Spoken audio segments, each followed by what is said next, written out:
Good morning, everyone. We're continuing here in KITZUR, HILCHOS, SHABBOS, the laws of bishul, cooking, and we're now in the chapter of chazara, the food that you took off the fire and you want to put it back onto the fire, returning. In a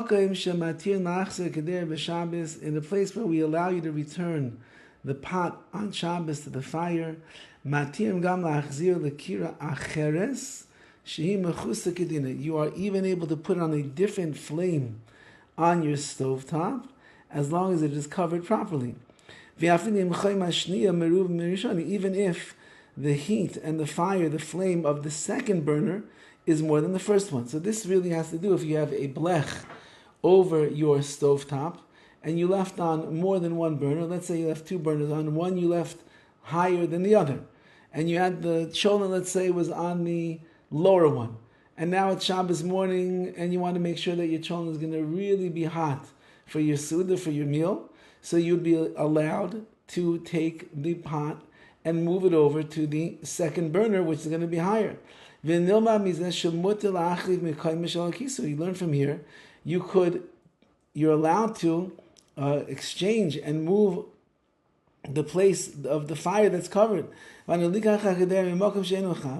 could even take a pot that's in a place that's not cham kol kach, so hot. And you can put it on a burner where it's hotter on this blech.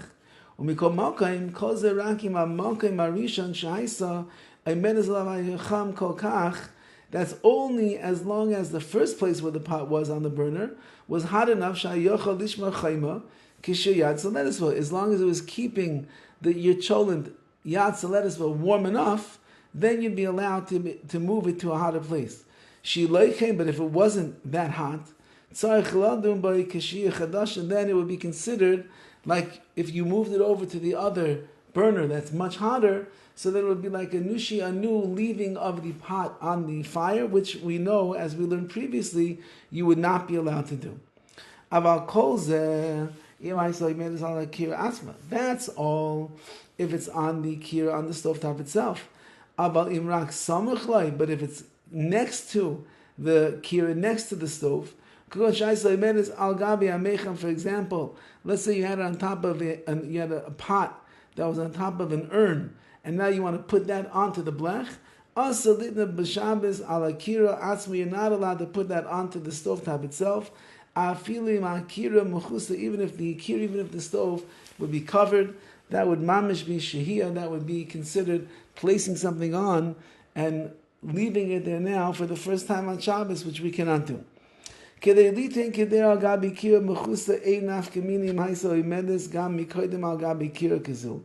Now, in order to put a pot onto a stovetop that is covered, it doesn't make a difference whether or not it was on this particular kira to begin with, this stove.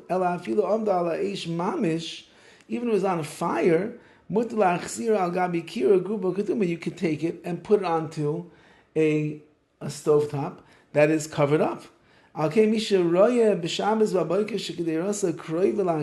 you see on Shabbos morning that the cholent pot is going to burn, it's literally on the fire,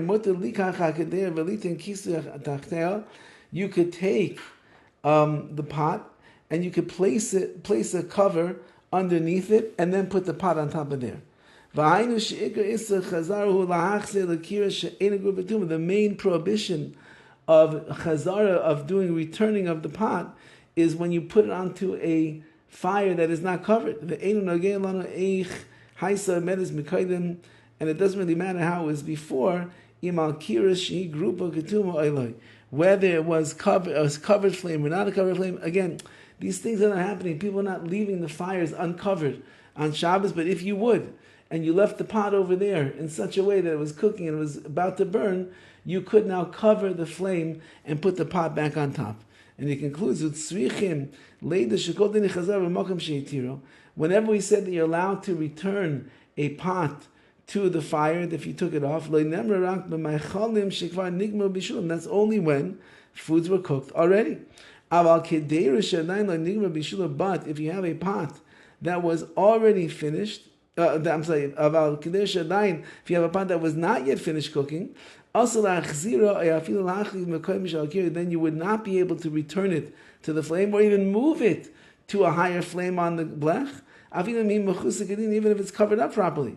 You have to be very careful, because easily you could end up by mistake. If you're not careful and paying attention, you could come to the prohibition of cooking on Shabbos. Rahman al-Itzlan, we have to be careful with those things. Have a wonderful day.